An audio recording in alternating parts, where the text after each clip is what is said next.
Здравствуйте, смотрите в сегодняшнем выпуске. Аркадак и Петербург станут городами-партнерами. В Ашхабаде отметили еврейский Новый год. Туркменский штангист завоевал бронзу в толчке на чемпионате мира в Эр-Рияде и другие новости. В рамках визита в Туркменистан губернатор Санкт-Петербурга Александр Беглов посетил город Аркадак. Здесь, в городском хакимлике, состоялась встреча российских партнеров с руководством администрации нового города. Предметом заинтересованного обмена мнениями стали перспективы налаживания плодотворных дружественных связей между двумя городами.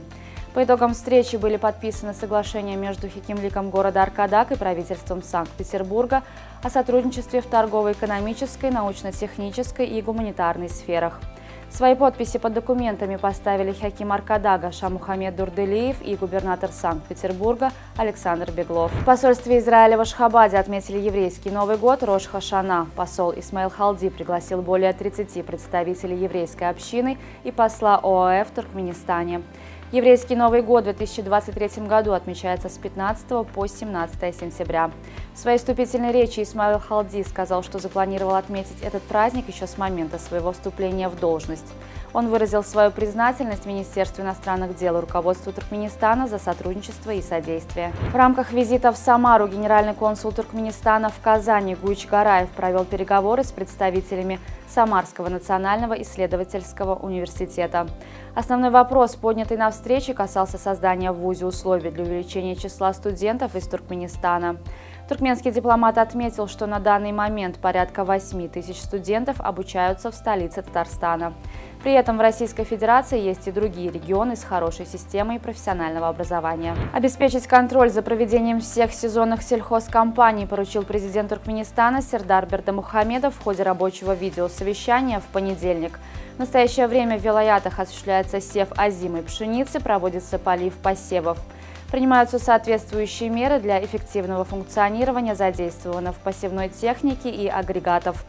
Подчеркнув важную роль сельского хозяйства в национальной экономике, президент Сердар Бердымухамедов распорядился провести все сезонные полевые работы на высоком уровне.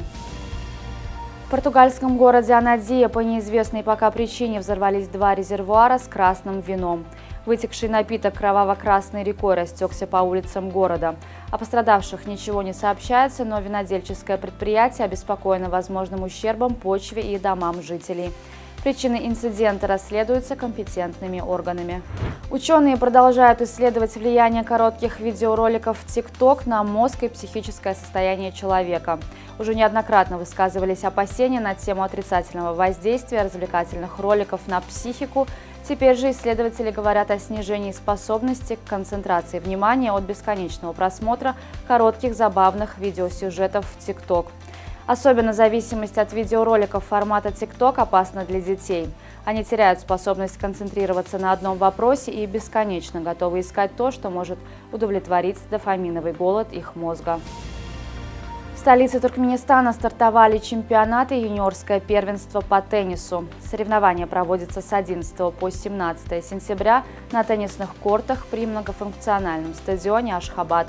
В турнире принимают участие 273 теннисиста из всех регионов Туркменистана.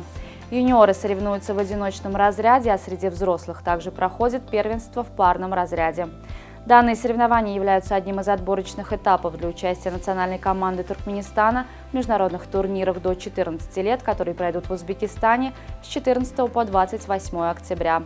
Также по итогам выступления мужчин в чемпионате Туркменистана будут сформированы команды по Кубку Дэвиса, который пройдет с 16 по 23 октября в Турции. Туркменский штангист Гайгасыс Торяев завоевал бронзу в толчке на чемпионате мира в Эр-Рияде. Этого успеха он добился в весовой категории до 81 килограмма, в которой спор за награды вели 29 спортсменов. В рывке Гайгасыс показал 7-й результат, а в толчке – 3-й. В итоге в сумме двоеборья Торяев занял 6-е место. Стоит отметить, что на нынешнем мировом первенстве Гайгасыс установил личный рекорд в сумме двоеборья – 343 килограмма, улучшив на 24 килограмма прежнее достижение, установленное на турнире в Гаване. В Ашхабаде завершился чемпионат Туркменистана по баскетболу, в котором приняли участие команды из всех вилаятов страны. В мужском и женском дивизионах победу одержали ашхабадские баскетболисты. Чемпионат прошел по круговой системе. В мужской группе победу одержала команда Ашхабад-1, в Второе место занял Ашхабад-2, а бронзовые медали достались команде Мары.